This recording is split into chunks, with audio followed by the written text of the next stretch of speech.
Hello friend, మనం చెప్పుకునే కథ చాలా చాలా ఇంట్రెస్టింగ్ గా ఉంటుంది. చివరి వరకు చూడండి. మన ఛానల్ని కొత్తగా చూస్తున్న వాళ్ళు సబ్స్క్రైబ్ చేసుకోండి, లైక్ చేయండి, అలాగే షేర్ చేయండి. ఇక కథలోకి వెళ్దాం పదండి. నా పేరు రాజయ్య, నా వయసు 49. నేను 15 ఏళ్లుగా ఒక ఇంట్లో పాలేరుగా పని చేస్తున్న. నాకు బాలే దగ్గర ఉంది. పెళ్లి చేశారు మాకు. ఒక కూతురు పుట్టిన తర్వాత నా పెళ్లం ఆరోగ్యం బాగోలేక చనిపోయింది. ఇక అప్పటినుంచి అమ్మగారు నా కూతుర్ని తన కూతురులా చూసుకుంది.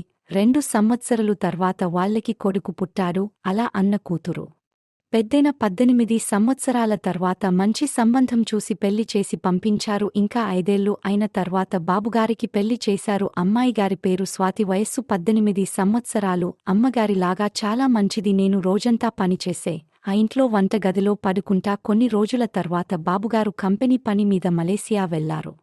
2 రోజుల తర్వాత అయ్యగారు అమ్మగారు తీర్థయాత్రలకు బయలుదేరుతూ రాజయ్య కోడలు జాగ్రత్త అని చెప్పింది అమ్మాయిగారికి. స్వాతి, రాజయ్య ఉన్నాడు, ఏది చెప్పినా చేస్తాడు అని చెప్పి వెళ్తుంటే అమ్మాయిగారు, ఏం సతి, ఏమైంది?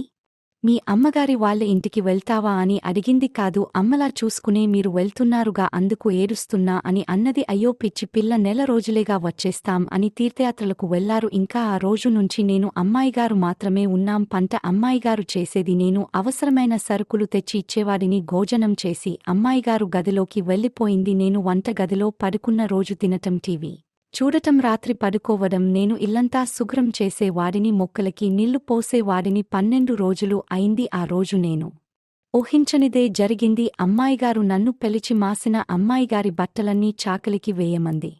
నేను చాకలికి బట్టలు వేసి ఇంటికి వచ్చిన తర్వాత అమ్మాయిగారు రూంలో నుంచి బయటకు పసుపు రంగు చీర కట్టుకొని వచ్చింది. నేను అలా చూస్తూ ఉండిపోయా. ఏంటి రాజయ్య అలా చూస్తున్నావని అడిగింది. మీరు చీరలో దేవతలా ఉన్నారు అన్నాను. తాను సిగ్గుపడండి. నేను నా పని చేసుకుంటూ ఉన్న రోజులాగే అమ్మాయిగారు వంటగదిలోకి వంట చేయడానికి వెళ్ళింది. కొంతసేపు తర్వాత రాజయ్య అని పిలిచింది. ఇదేంటి, ఎప్పుడూ అమ్మాయిగారు నన్ను వంటగదిలోకి పిలవలేదు, ఈరోజు ఎందుకు పిలిచారు అని ఆలోచిస్తూ ఉన్నా. ఈసారి గట్టిగా పిలిచారు. నేను వెంటనే గదిలోకి వెళ్ళి, చెప్పండి అమ్మాయిగారు అని దగ్గరికి వెళ్ళి, అమ్మాయిగారు 2 చేతులకి చపాతీ పిండి ఉంది, చెప్పండి అంటూ దగ్గరికి వెళ్ళాలి. రాజయ్య, చీమ కొడుతుంది అని అన్నది. తీసుకోండి అని అన్నాను. నా చేతికి పిండి ఉంది కదా అండి. ఓ అవునా, సరే నేను తీస్తా. చీమ ఎక్కడుంది అని అడిగా. ఇక్కడకు చూపించండి. నేను తప్పు అమ్మాయిగారు, నేను అక్కడ చేయి పెట్టకూడదు, అయ్యగారికి తెలిస్తే నా ప్రాణం పోతుంది అని అన్నాను. నేను ఎవరికి చెప్పను, ఆయన నువ్వేం చేయగలవు, ముసలోడివి, నీ బాధలన్నీ నీలాగే, అవి కూడా ముసలైపోయి ఉంటాయి అని వెటకారంగా నవ్వుతూ అన్నది. నేను కూడా ఏంటి రంగయ్య, నువ్వు ఫీల్ అవ్వలేదా, అలా నవ్వుతున్నావు అని అడిగింది. ఎందుకు ఫీల్ అవ్వాలి అమ్మాయిగారు, నేను నిజంగా ముసలివాడిని అయ్యానుగా, అందుకే నవ్వాను అని అన్నాను. అబ్బా అన్నయ్య, చీమతి అని అటు ఇటు మెలకలు తిరుగుతూ ఉంది. నేను చీమ తీయడానికి అమ్మాయిగారి చీర బయట పక్కకు తీశాను. అంతే. అమ్మాయిగారి అందం చూసి అలా చూస్తూ ఉండిపోయా. ఆ సమయంలో అమ్మాయిగారు అవేం గమనించకుండా చేస్తున్న త్వరగా పుడుతోంది అని అన్నది. ఆ సరే అని చెప్పి చీమ తీయడానికి కడుపు దగ్గర చూసా. లేదు అమ్మాయిగారు, చీమ లేదు అని అన్నాను. అవునా, సరే అయితే బయట వేసే అని అన్నది. సరే అని బయట వేసి అమ్మాయిగారి అందాలు గుర్తు చేసుకుంటూ ఊహించుకుంటూ వెళ్తున్నా. నేను వంటగా తలుపు దాటేలోపు అమ్మాయిగారు రాజయ్య అని గట్టిగా నన్ను పిలిచింది. నేను ఆ ఊహలో నుంచి తీరుకొని, చెప్పండి అమ్మాయిగారు అని అన్నాను. ఎన్నిసార్లు పిలవాలి నిన్ను అని గట్టిగా కసురుకున్నారు. ఏమైంది అమ్మాయిగారు అని అడిగా. చీమ కొడుతుంది రాజయ్య అని అన్నది. సరే అని మళ్ళీ బయట తీసి కడుపు దగ్గర చూసా. లేదు అని అన్నాను. అబ్బా ఉంది అని అన్నది. ఎక్కడుంది అని అడిగా. అమ్మాయిగారు అబ్బాయిని దాకా తెరిచిన దాని కింద అని అన్నది. అవునా అని నేను వెంటనే మోకాల మీద కూర్చొని అమ్మాయిగారి కుర్చీలు పట్టుకొని కిందకి లాగే చూసా. అంతే. అందమైన లోతు బొడ్డు కనిపించింది పోవడం నేను చూసా. నేను వెంటనే నా చేతి సింగర్తో అమ్మాయిగారి బొడ్డులో వేలు పెట్టి మీద వేస్తారు. అన్నయ్య అని ములుగుతూ నా వైపు కసిగా చూస్తోంది. దాదాపు 22 సంవత్సరాలు అయింది చూసి అని అన్నాను. అయ్యో రాజయ్య, ఎంత పెద్ద కష్టం వచ్చింది నీకు, మా అత్త మామ వచ్చేంతవరకు రోజు చూడు అని అన్నది. నేను సంతోషంతో సరే అమ్మాయిగారు అని అన్నాను. మరి కానీ బాగుండదు అన్నాను. మరి ఎక్కడ బాగుంటుంది అని అడిగింది. మనసు మీద బాగుంటుంది అని అన్నాను. సరే అయితే అన్నది. నేను ముందు నడుచుకుంటూ వెళ్తున్నా. హలో, నన్ను ఎత్తుకుని తీసుకెళ్ళు అని అన్నది. సరే అమ్మాయిగారిని ఎత్తుకొని గదిలోకి తీసుకెళ్లి బెడ్ మీద పడేసి నేను అలసిపోయి పడుకుండిపోయాం.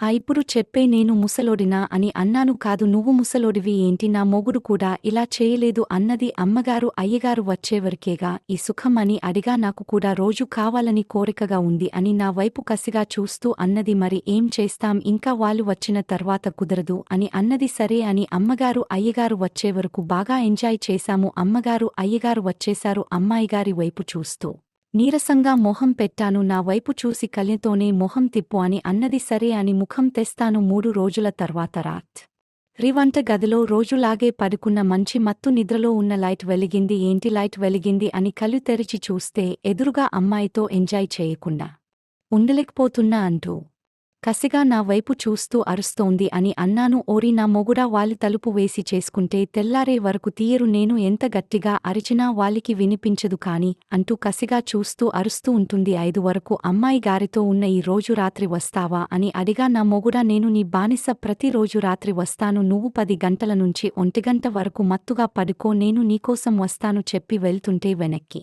బయట లాగ పట్టుకున్న. అబ్బా వదులు రాజయ్య, వాళ్ళిద్దరూ లేచి టైం అయింది అని నన్ను వెనక్కి తోసి వెళుతూ రాత్రికి వస్తా అని చెప్పి వెళ్ళిపోయింది. ఇంకా అప్పటినుంచి నాతో ప్రతిరోజు రాత్రిపూట 1 గంట నుంచి 5 వరకు అమ్మాయి గారితో ఎంజాయ్ చేశాను.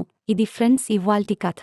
ఈ కథ నచ్చిన వాళ్ళు లైక్ చేయండి, షేర్ చేయండి, కామెంట్ చేయండి. Thanks for watching.